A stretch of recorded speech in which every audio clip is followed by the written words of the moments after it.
There was a left-wing talk show host named David Pakman, and he went on my friend Sean Kelly's podcast the other day and said this. A lot of the stuff Trump talks about, he still doesn't know how tariffs work. But here's the thing, he was completely wrong about tariffs. Before 1913, there was no income tax in America.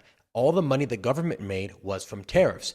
Tariffs are used by almost every single country in the world. And what they do is they make products at home more affordable to compete with foreign-made goods to keep manufacturing and supply chains in the country of origin. During COVID, we saw what happened when you rely on places like China to make almost everything you buy. Supply chain logistics disruptions, a tripling in shipping container costs, and massive inflation everywhere. If we made products like ventilators, medicines, PPE here at home, we wouldn't have experienced such a disruption. And for you progressives, since you're so concerned with the oppressor-oppressive narrative, China is one of the worst oppressors in the world when it comes to human rights violations and slave labor. Companies like Nike don't care about this and continue to manufacture their products in China, benefiting from that low-cost slave labor. But do we, the Americans, see a reduction in prices because of that?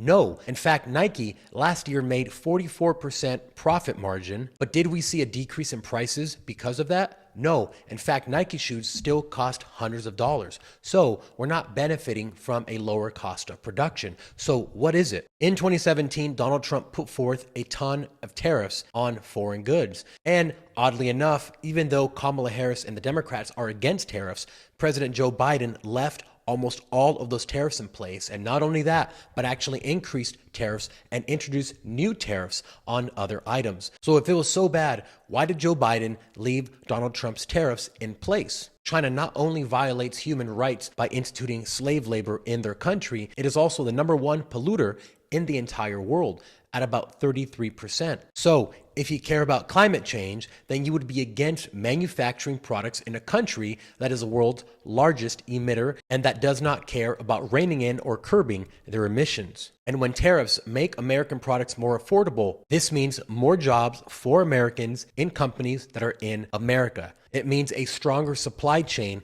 without having to rely on a foreign adversary to produce the products that you consume. It allows the United States to talk strongly with China about their humanitarian crisis and about their emissions. When you don't rely on a country for everything you need, then you can have honest conversations. We've seen our trade deficit go from $370 billion when Trump took office to now it's only $78 billion. This means we owe less money to foreign governments, which is a positive. So when you hear Democrats and progressives speak out against tariffs, understand what they're really saying. They want more control over our economy by a foreign adversary. They want to make it harder for the world to curb emissions and lower them. And they want to make it harder for people involved in slave labor to break out of that and be fully free people. Some people say that tariffs increase the price of foreign-made goods, and sometimes that is correct. But as with climate change, you're willing to sacrifice something now for a better future. Tariffs is the exact same thing.